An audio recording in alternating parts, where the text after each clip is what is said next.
Hare Krishna, welcome to the live session from Bhagavad Gita as it is. We are on chapter 4 at the moment, Transcendental Knowledge, and we shall be covering the verses 21 to 25 today.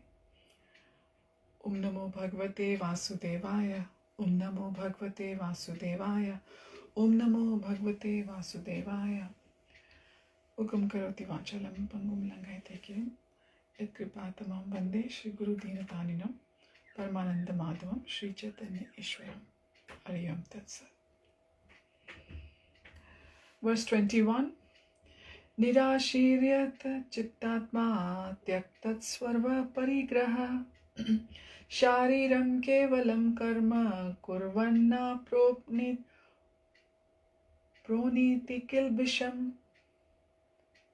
Kurvannapnoti Kilbisham.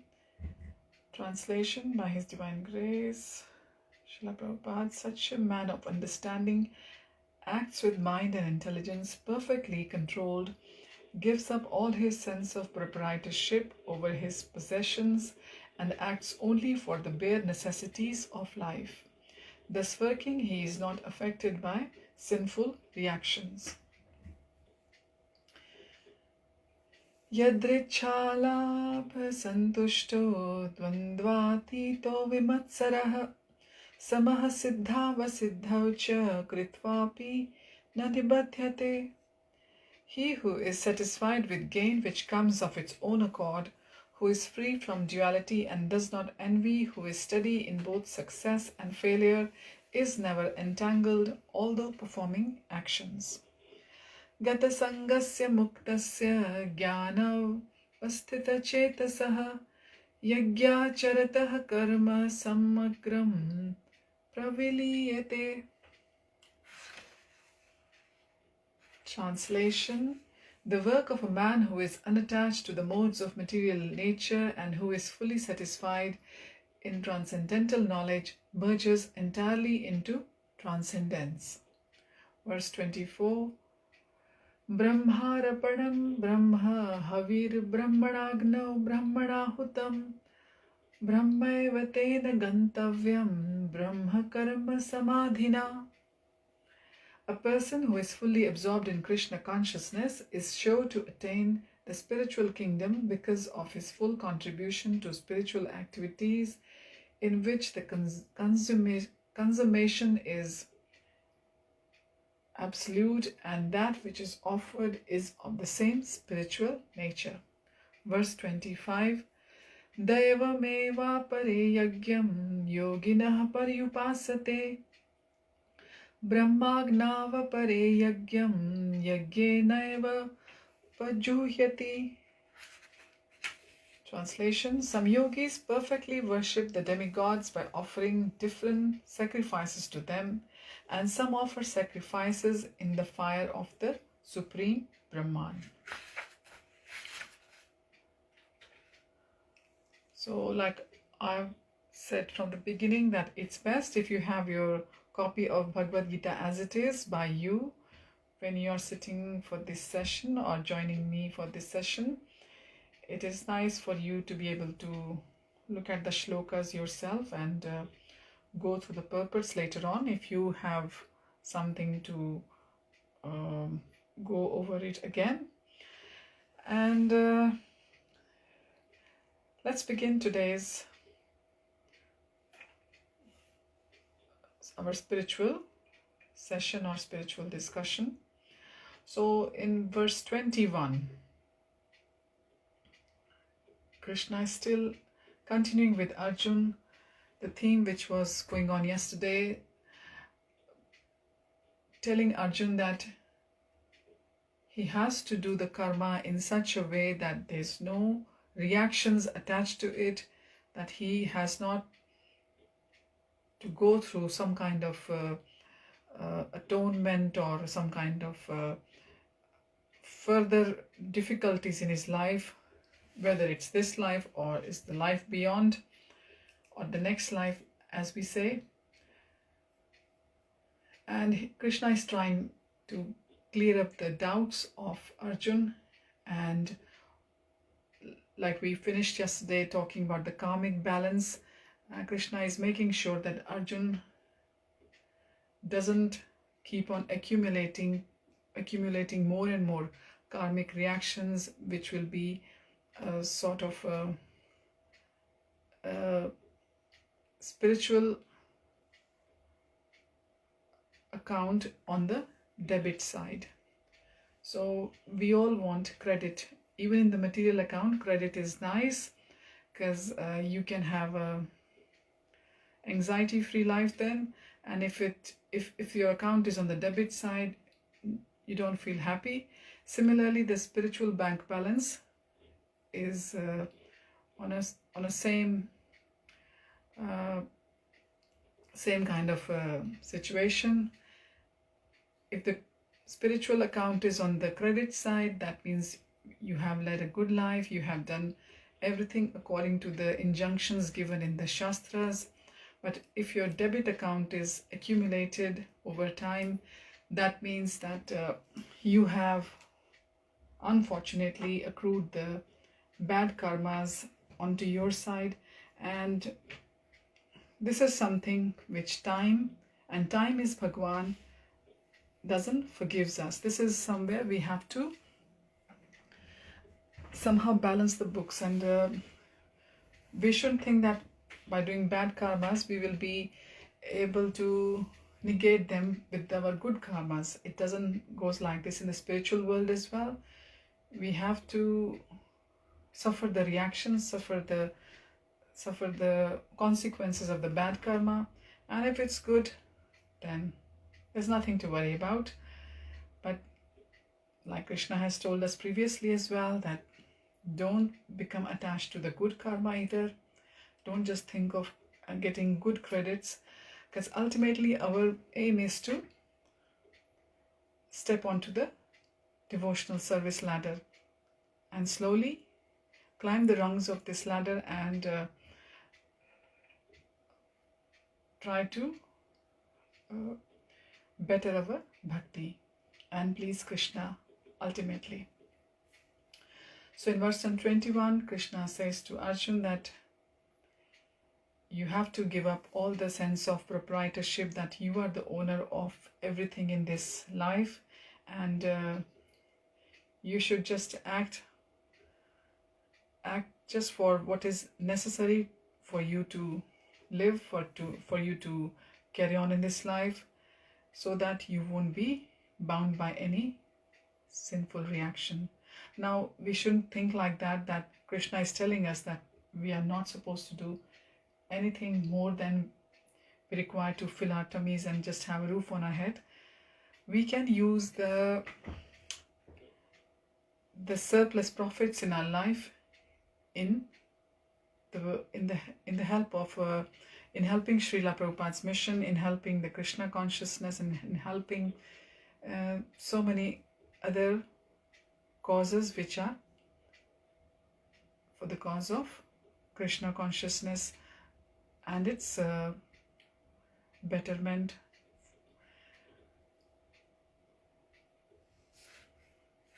So in verse 22, now Krishna is further telling Arjun that anything which is coming to Arjun without too much effort is coming of its own accord. It's coming automatically, so to speak, of a gain, is a better thing for him, because it is not going to bind him, and it will also keep him free from the dualities of envy and anxiety, and and he will stay equipoised both in his success and in the failure, and he will never be so as to say to be stuck in the rut, and he will be living his life but without any entanglements whatsoever. So he will be able to live his life Krishna consciously, and he will be able to transcend into the bhakti level or in the he will be able to live his life in transcendental knowledge. In verse 23, Krishna continues that a person who is not attached to the modes of material energy and who is completely satisfied in after achieving the knowledge about the Lord, and he is living his life in such a way that it is somehow keeping the person always in touch with the higher purpose of life, and he or she remembers the ethics, the moral ethics as given in the Shastras. That person is doing work for his material existence, and even if when he was doing his spiritual duties as well, he's not asking for anything, so he is keeping himself free from the modes of material nature. And by keeping oneself free from the modes of material nature, by keeping oneself unattached from the material nature, and that is only possible once one is able to understand the Shastras and the teachings and the instructions given by Bhagwan in the scriptures.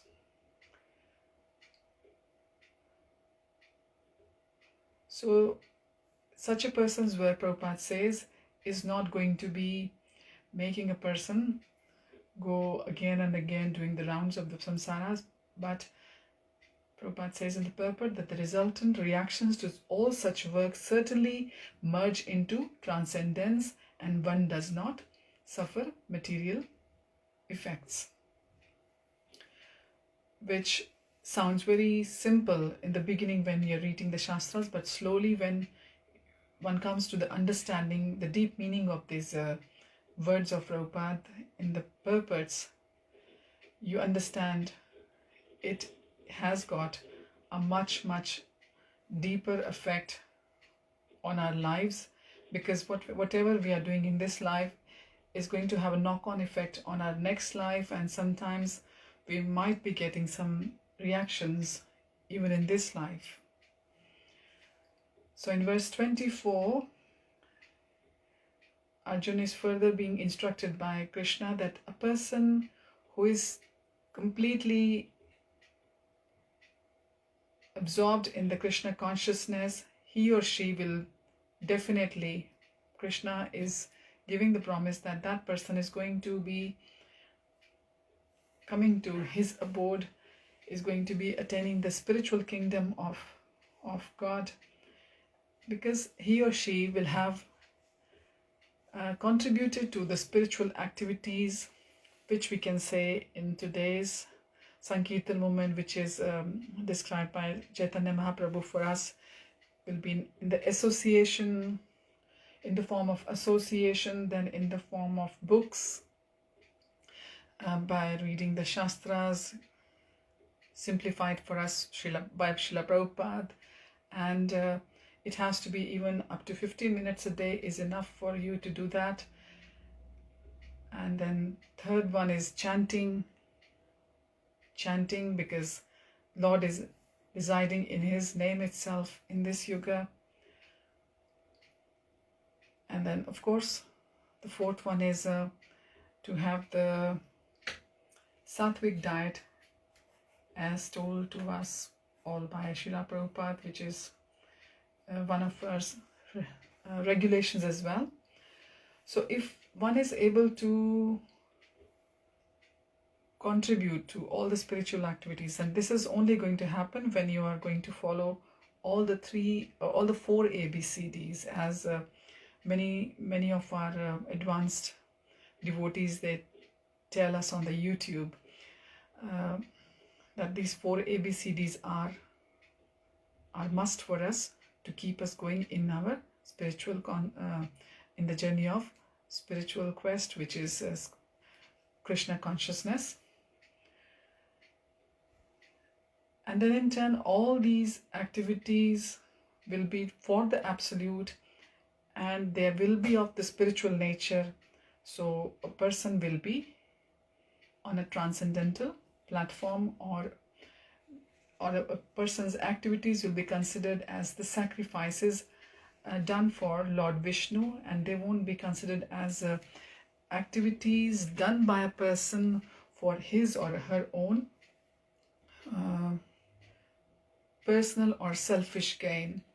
And this is what we have to avoid at all costs, because until we didn't know about the consequences of our activities in day-to-day lives, it was okay for us to be just carrying on in this world in that ignorant fashion. But once we have understood the crux of the matter, and now Krishna is telling us again and again through Arjuna, trying to give a reason to Arjuna, and it is all done actually for all of us, so we can make our existence purified, and our existence which is in the now is going to be the deciding factor of what's going to happen to us in the next life or in the future as well, because we are laying the foundation for our future every time we are living our present. So Krishna is trying to remove the veil of the illusion or the Maya, like Prabhupada says, which is all due to this sense gratification, the senses which have engulfed the society and all the human beings. And this can only be removed with the help of Bhagwan, with the help of God, with the help of his instructions from the scriptures, and with the help of the spiritual master, who is able to, in this case Srila Prabhupada, who has given us everything which is needed to progress in this bhakti marg in today's society. So these instructions are almost 50 plus years old now, which were given by Srila Prabhupada.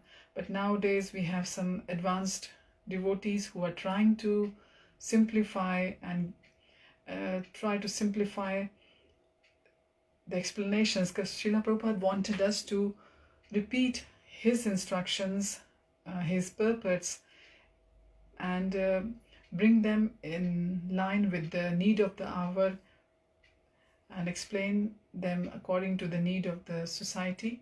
So this is happening at the moment, and it's a commendable task on everyone's part if they are trying to understand these instructions and trying to live their lives accordingly.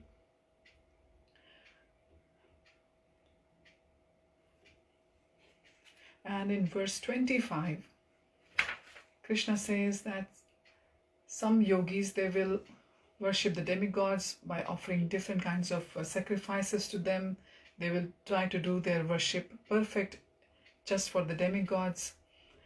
And the others, they will be doing the similar perfect sacrifices for Supreme Brahman, which is Lord Krishna himself. So the ones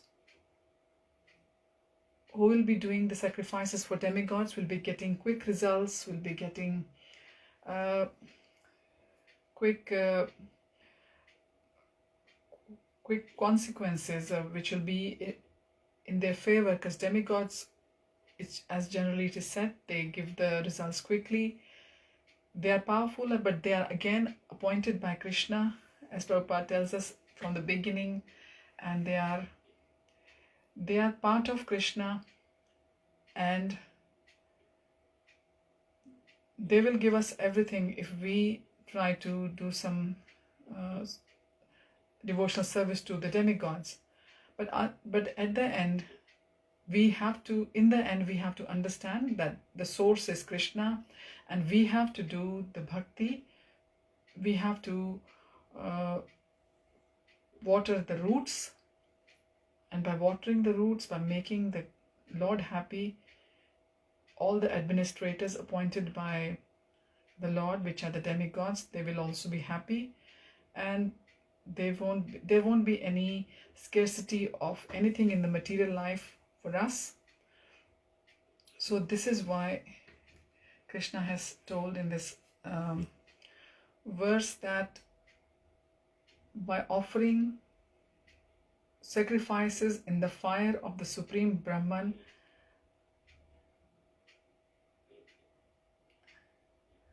some of the yogis, they try to perfect their worship by pleasing the demigods. But ultimately, our goal is to please Krishna. We just shouldn't be stuck in the impersonal mode of bhakti. We have to think of the Lord, who is the proprietor of everything, who is the creator, maintainer, and annihilator, who is giving the power, who is the source behind everything.